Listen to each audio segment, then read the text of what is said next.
to people around voting for different topics. The pluralist model of democracy shows that government can be run by small interest groups that represent the wants and needs of citizens. This isn't always true because sometimes the majority is not represented by an interest group. This material, or these definitions are from our book, The Challenge of Democracy. Participation. In theory, anyone can make an interest group. We almost made one in class. But in actuality, it's only the wealthy and rich businesses that actually do it because it costs so much money to hire a lobbyist and to provide campaign contributions to different politicians. And the reason why citizens don't feel a need to lobby as much is because it will take more time and money and effort than they will receive in return if they lobby for a bill and it's passed. And just in 2009, there were 13,694 lobbyists active in Washington, D.C., which makes it a very small market for a country of 300 million citizens. So that's just another reason why most citizens don't lobby.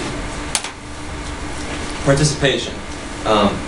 If the normal working citizen wanted to lobby again, it'd be very hard because they have to take time off of work, they have to move to Washington, D.C. if they don't live there, and it's just a hassle for them to do that. A reason why, or an example of this is what we talked about in class with the Transportation Committee in Congress, how 4 different airlines overcharged customers by $200 per flight per person, which was over 100,000 passengers. The airlines sent lobbyists to Washington, D.C. to help fight for their cause in order to not lose their profits, and the passengers didn't do anything because it isn't worth $200 to go spend their time, take vacation time off of work, and to go down to Washington, D.C. and lobby against the airlines. Financial spending. The amount that interest groups spend are ridiculous, as you'll see by my next 2 slides. I have different charts.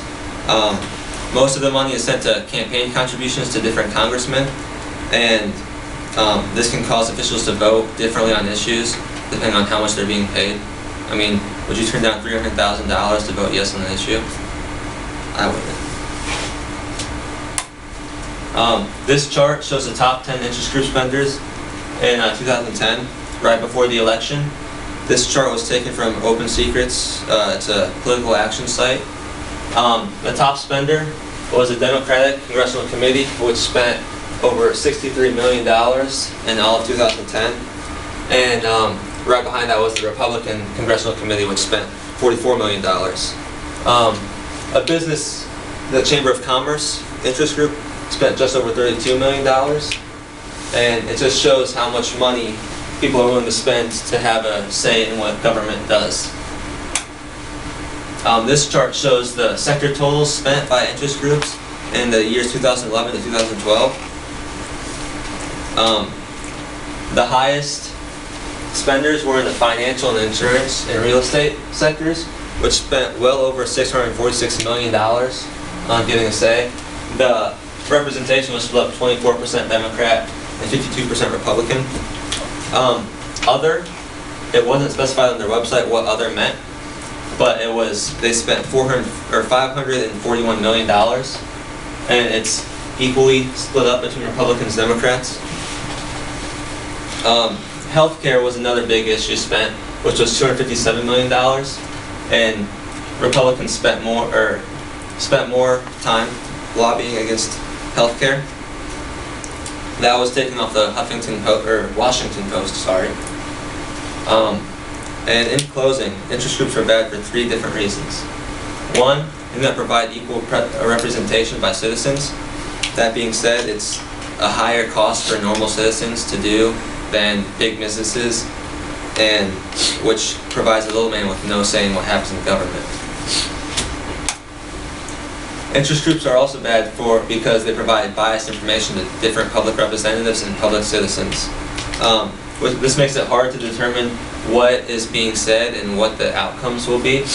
If an interest group came to you saying to vote for this issue because of Plan A, what would the outcome of Plan A be? Would it be detrimental to society, or would it be helpful? And 3, the amount is ridiculous of that lobbyists spend on bribing or lobbying. This provides public officials with a great campaign financing, but it could also corrupt them. Would you